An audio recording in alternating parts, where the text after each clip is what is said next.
Joining me on the show today, Tanya Unkovic. Welcome to the show.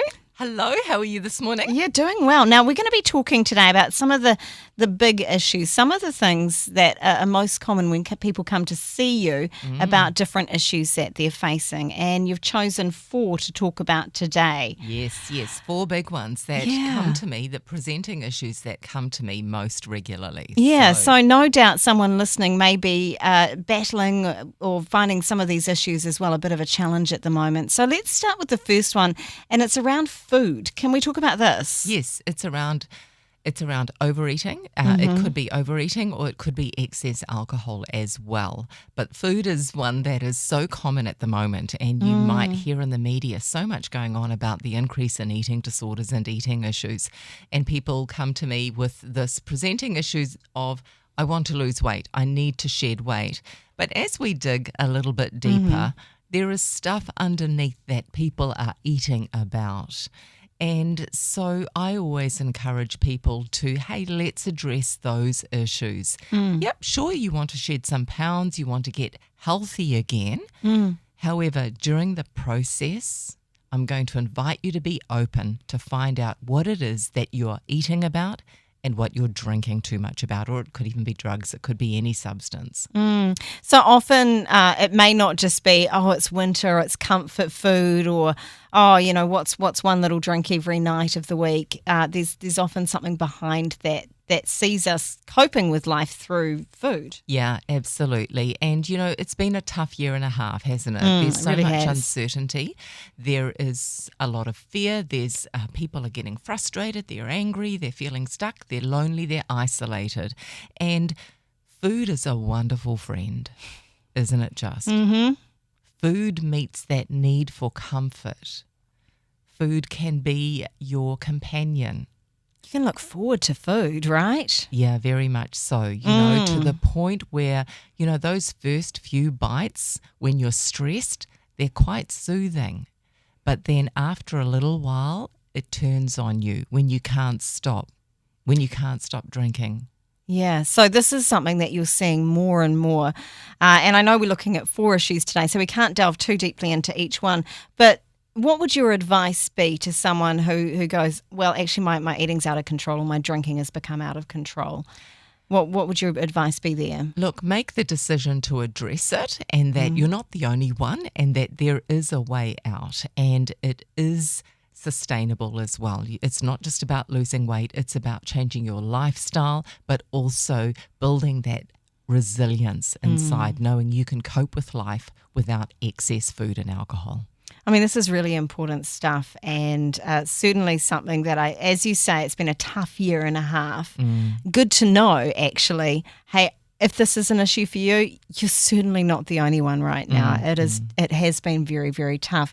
Let's go to the next thing on the list from people that you've met and talked with, perhaps come to you for advice. What's the next issue that we're looking at? It's about having clarity in your life, having direction.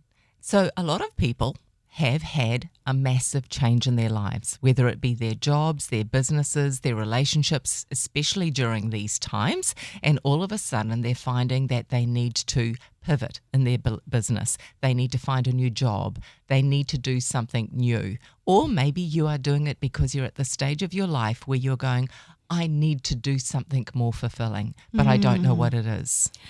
Wow. I mean, that's a huge question. And I bet there are people going, yep, that's me. I know something needs to change. I don't know where to go with this one. So again, big question, not a lot of time to answer it. But what would you say to someone who is in that position right now?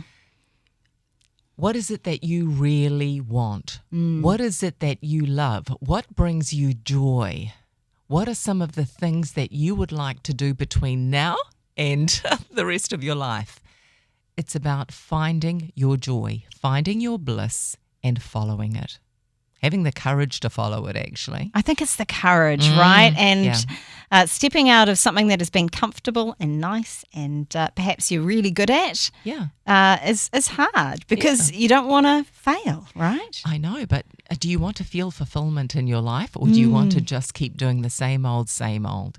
Yeah, I mean, that's a really Another big thing. question, Another big question. I think it's going to be more of a question day than an answer you know day. how much I love questions. Oh, I know. So the next one you've got there, and certainly it does feel like there's a lot of loneliness, a lot of people searching for relationship. Yeah. Especially second time round. Loving Yeah. again later in life, I call it. And so many people want to rush into it. And I always invite them to take your time and have a really good relationship with yourself before you go into a new relationship. I think if you can do that, right, where you do have a good sense of self and you feel good about yourself, going into another relationship is probably going to work out better, right? Absolutely. And, a lot of people run from loneliness. They run from pain. Okay, so we've already talked about how they run from pain by going to the bottle or with food. Some people run from one relationship to another because they don't want to feel the loneliness. Yeah. Some people don't know what they want in a relationship, so they just date the first person that comes along. And that's why I encourage people, have a really good, healthy relationship with yourself. Have that self-respect. And then that is what you will choose and attract when it comes to loving again later in life. Again, there is that sense of, but life is ticking away. How long do I learn to love myself before I can love others? I mean, what would you say there? Do you suspect that you have a sense of that once it sort of comes along? Or Yeah. And don't expect things to be perfect in inverted commas before you feel that you are good enough to go out there and date. Do you know? I mean, I always say we've all got baggage, so choose a relationship where someone is prepared to help you unpack yours as you help them unpack their baggage. So it's about good communication and knowing what you both want. Yeah, I mean, again, some really good stuff here. We're going to go to the fourth one now. What would that be? That is dealing with loss, dealing with grief. Okay. A lot of people don't realize actually that what they are feeling is grief, but some do. And, loss can be as a result of bereavement. It can be the loss of a relationship, loss of your job, even loss of your pet. And grief is something that is painful, right? And so many of us just don't want to feel it. So because we're stuffing it down, it can come up in unusual or, tragic kind of ways. So for someone who maybe is sitting there and thinking, well, I feel off, is this grief? What are some of the signs perhaps of grief? Well, it could manifest in lots of ways. It could manifest in excess, like what we were talking about before, food, alcohol. You might notice that your emotions are really up and down. And that's why I always say to people, sit and be for a while. Because quite often when you sit with grief, you will know what's going on underneath. Or sit with your anger. And then underneath you will notice that the real name of the anger that you're feeling is actually grief. So just take the time to sit and be with whatever it is and be kind to yourself and be patient as you allow whatever it is to come up. And once it does come up, maybe a good idea to go and talk to someone about it, right? Yeah, absolutely. Feel it too. Just allow the feelings to flow through you. Yeah. Because they do pass.